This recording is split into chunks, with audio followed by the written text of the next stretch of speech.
Welcome to the Speak English podcast, AfroNova Style. Welcome back to the Speak English podcast, AfroNova Style. I'm Dea Walls. And I'm Kemi Blake. So good to be here with you all, as always.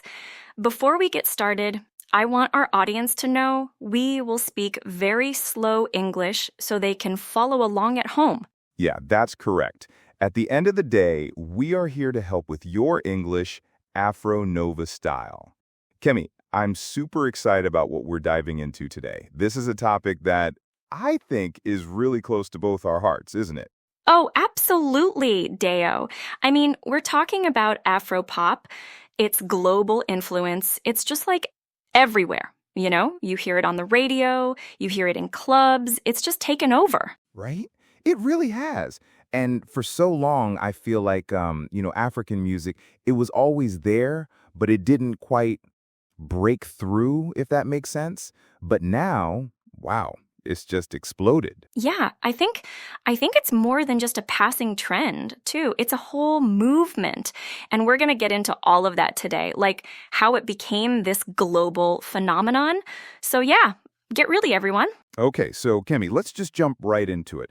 When we say Afropop, what exactly are we talking about? Because I know sometimes people use it interchangeably with like Afro beats, right? Yeah, exactly, Deo. And, for the most part, Afropop is often used interchangeably with Afrobeats.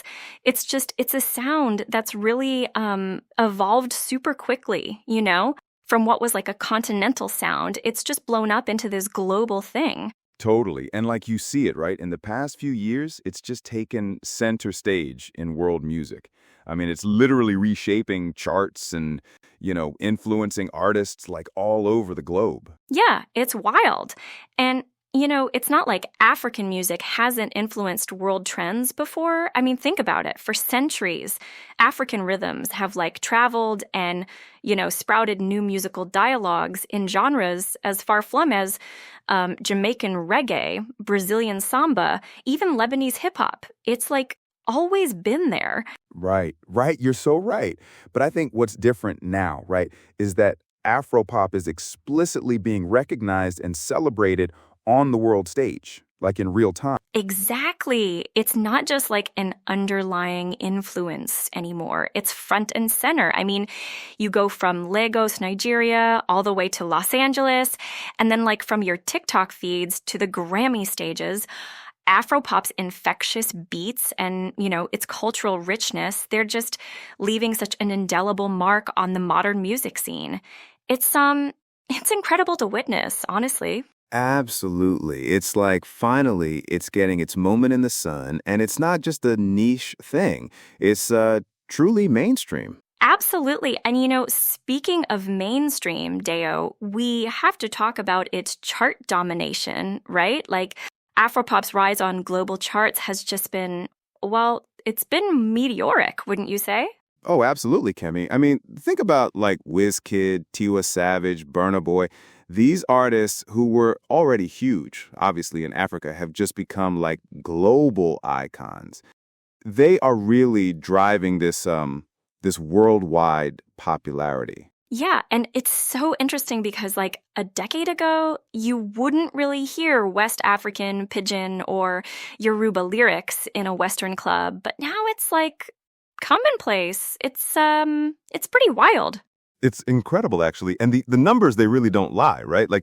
Streaming data from the late 2019s into the 2020s shows this massive surge. I mean, Afropop jumped from representing about 3% of global top 100 tracks in 2018 to, get this, roughly 13% by 2024. That's a huge leap. That's massive. So yeah, it's no longer just an outlier. It's truly a mainstay of global playlists. I mean, we're talking about Afropop being mentioned in the same breath as K-pop and Latin trap on the charts.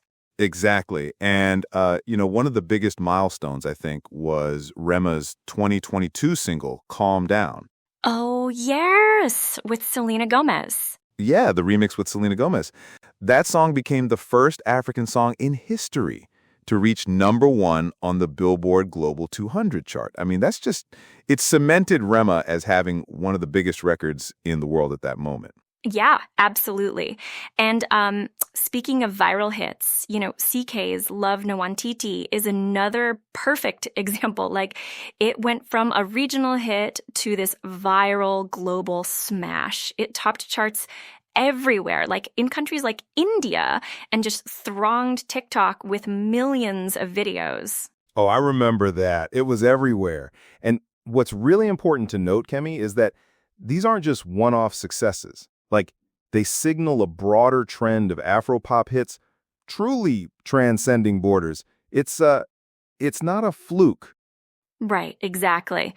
One observer actually noted, like, the global movement is picking up pace with each passing moment, and it really feels that way, doesn't it? Like, it's just gaining momentum. It truly does, and I think it's powered by this combination of addictive rhythms, right? And then like these really strategic collaborations, which we'll dive into a bit later, and of course the openness of digital platforms that just carry African sounds to every single corner of the planet.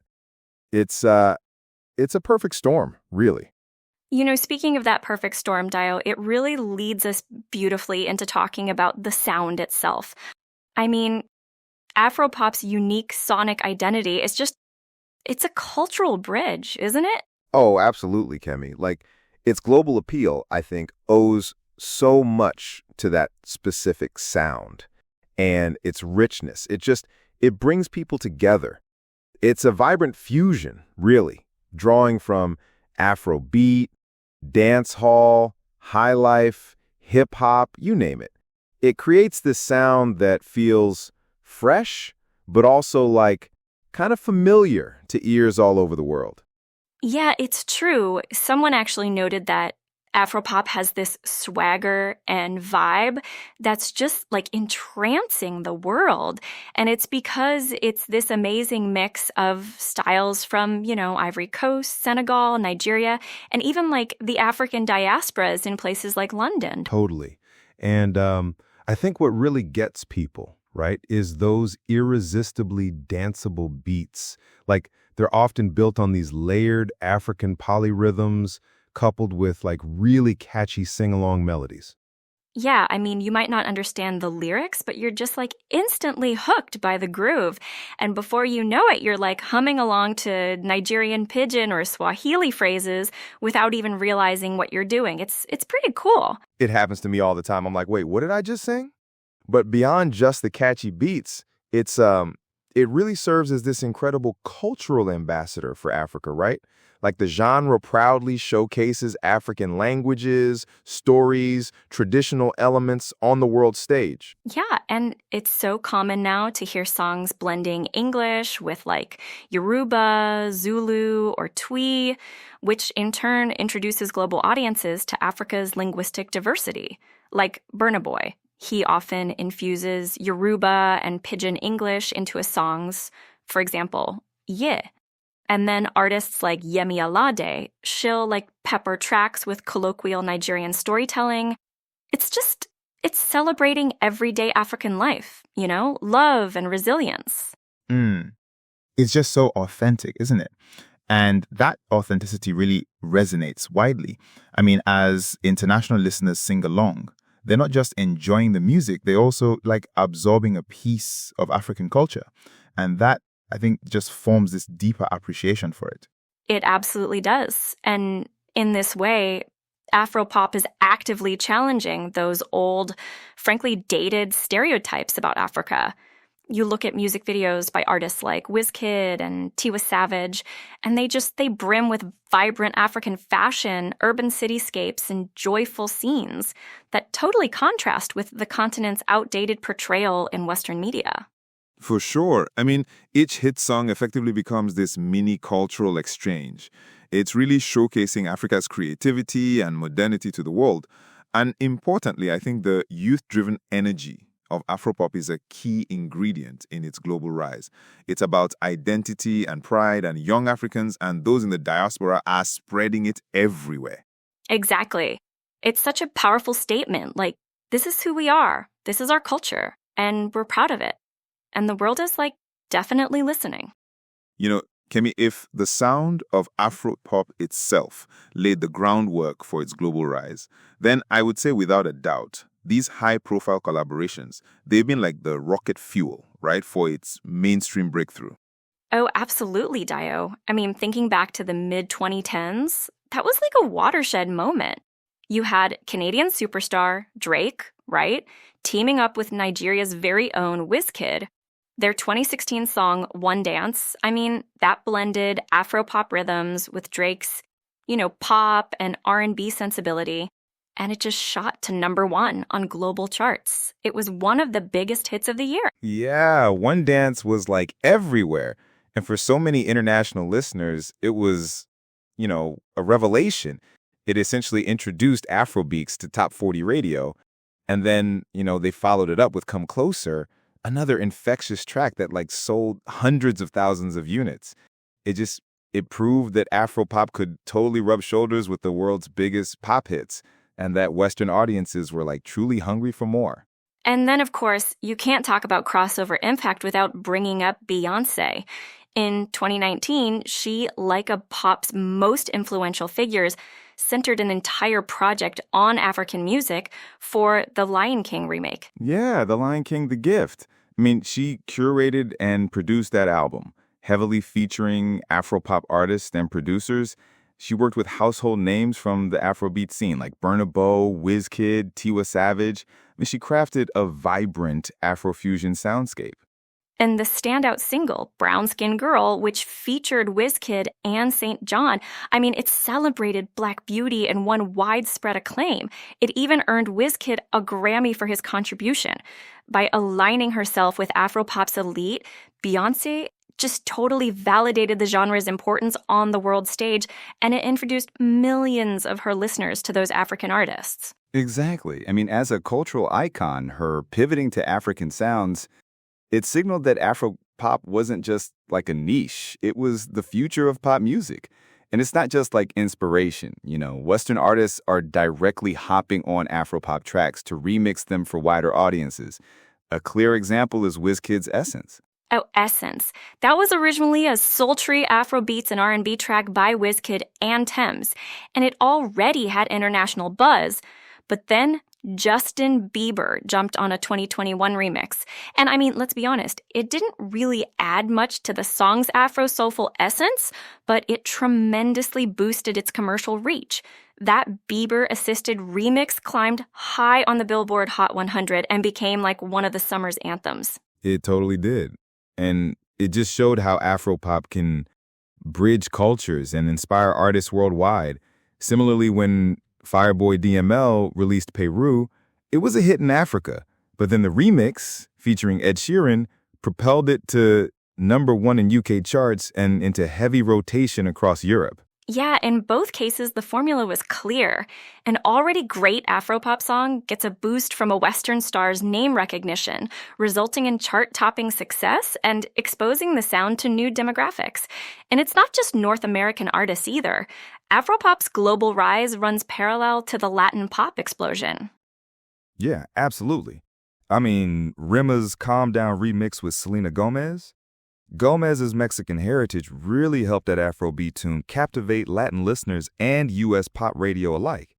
And Nigerian-Ghanaian singer Oxlade even gave his viral hit Kulo Sa a Latin twist with Camila Cabello. These moves are strategic and symbolic. By teaming up with Latinx superstars, Afropop artists tap into this huge Spanish-speaking market, while highlighting the natural chemistry between African and Latin music. Since, Afro-Cuban and Afro-Caribbean sounds have long been connected to African music. Is a mutual exchange, right? Like, Western and Latin artists gain fresh sounds and credibility by working with Africa's trendsetters, while African artists gain access to broader distribution and new fan bases. Exactly. And in the process, new genres and hybrids emerge. We've heard Afropop blended with reggaeton, Afrobeat mixed with R&B, and even like South African amapiano seeping into Western club tracks. This creative exchange is expanding the palette of global pop, and crucially, it's helping dismantle any remaining notion that Afropop is just like a passing fad. And this is the thing, Kemi, beyond the chart positions and all these amazing collaborations, the impact of Afropop on the broader music scene, you can just see it in how it's influencing creative directions and really empowering a whole new generation of artists. Oh, absolutely. I mean, major international acts, like they're now infusing Afrobeat style production into their own music, sometimes even when African artists aren't directly involved, which is just wild. It's not uncommon to hear a top 40 American or European hit built on like a shuffling Afropop drum pattern or a West African guitar riff. Yeah, it's a testament to Afropop's trend-setting power. You know, much like how hip-hop or EDM trends spread globally, Afropop has become this like go-to well of inspiration for producers looking for fresh, feel-good vibes. I remember Ed Sheeran, he even acknowledged this after collaborating with Afrobeats artists. He noted the appeal of the groove led him to incorporate that influence into his songwriting. Right? And he's certainly not alone. The global music industry, it expects multicultural flavors in their pop music now. And Afropop's sunny, rhythmic style is like a perfect ingredient. But perhaps even more importantly, Deo, is Afropop's role in inspiring young artists and fans worldwide. For African artists, this recent international recognition is just profoundly validating. Yeah. When Nigeria's Burna Boy took home a Grammy for his album Twice as Tall in 2021, that signaled that an African album, staying true to African sounds, by the way, could stand toe-to-toe with the world's best. For sure. His win alongside global hits by, the likes of Wizkid and Thames, it has really encouraged emerging African musicians to believe that they don't need to abandon their roots to achieve global success. Like Africlens Cultural Magazine observes that the Afropop wave shows young talent that authenticity truly sells. Their unique sounds and stories are not only valid, but like highly sought after on the world stage. It's fueling a creative boom across Africa. Youth are blending Afropop with genres like hip hop, R&B, even K-pop, creating new hybrid styles and just reimagining what global music can sound like. In Nigeria, for example, a crop of new artists, Rema, Fireboy DML, Iris Star, Thames, among others, they're proudly infusing local dialects and Afro-fusion beats into music that charts internationally. They're effectively rewriting the narrative of who gets to be a global pop star. And it extends to young people in the African diaspora and beyond, too. Seeing African artists dominate festival stages and award shows, like Wizkid and Tiwa Savage performing at prestigious events like Coachella and the Grammys, it has a powerful effect on representation. It shows millions of young Africans and Black youth around the world that their culture is celebrated and that they, too, can aspire to such heights. It's so true. I mean, watching these stars excel in historically Western-dominated industry spaces just helps youths develop a profound sense of pride in their identity, and is actually even moving into education. In classrooms and community programs, educators are using Afropop and hip-hop songs to spark discussions about culture and history, because they know teenagers perk up when the content relates to their heritage. I love that. So the music has become like a tool for cultural education and unity beyond just entertainment. And finally, Deo, Afropop's global impact is prompting the music industry to invest more in Africa. I mean, from record labels signing African acts en masse to international festivals like Afro Nation, now held in locales from Portugal to Puerto Rico, Afropop is really at the forefront. There's a recognition that Africa is home to a huge well of talent and creativity that the world genuinely wants to hear. This investment is creating opportunities on the continent and building infrastructure for long-term growth. And in turn, young artists are seeing a viable career path in music while staying true to their culture, which is just it's a significant shift from prior generations. Wow. I mean, from chart-topping hits to like true cultural diplomacy, Afropop has undeniably brought African music to the forefront of global culture, influencing trends and, inspiring millions. Absolutely. It's achieved something truly historic, making the sounds of Africa an essential part of the soundtrack of today's world. And what's really great, it's done so on its own terms by being joyful, original, and just unapologetically African. Yeah, and as the genre continues to evolve, its trajectory just points ever upward. Afropop is steadily bridging cultures, whether through bilingual bops or these, genre-blending experiments. It's creating a more vibrant and inclusive global music scene for sure. The consensus from observers and fans alike is this isn't just a mere fad. With its infectious energy and its deep cultural resonance, the impact of Afropop on today's music is it's just enduring. I have a question for our listeners. So do you think big stars like Drake or Beyonce jumping on Afropop tracks helped the genre go global, or would it have blown up on its own? Wow, great question, Deo. In my humble opinion, Drake and B helped, but Afropop was well on its way. It's safe to say Afropop is here to stay, a dynamic, unifying force in music that honestly will keep the world dancing and eating up all it has to offer for years to come. Well, that's all the time we have for today on the Speak English podcast, AfroNova Style. Thank you for joining us, Kimmy, and don't forget to leave your answers in the comments. Thank you, Deo. It was a pleasure as always. Please like, share, and subscribe to AI AfroNova Beats if you enjoyed. And thank you, our listeners, for tuning in to Speak English Podcast, AfroNova Style. We'll get you next time.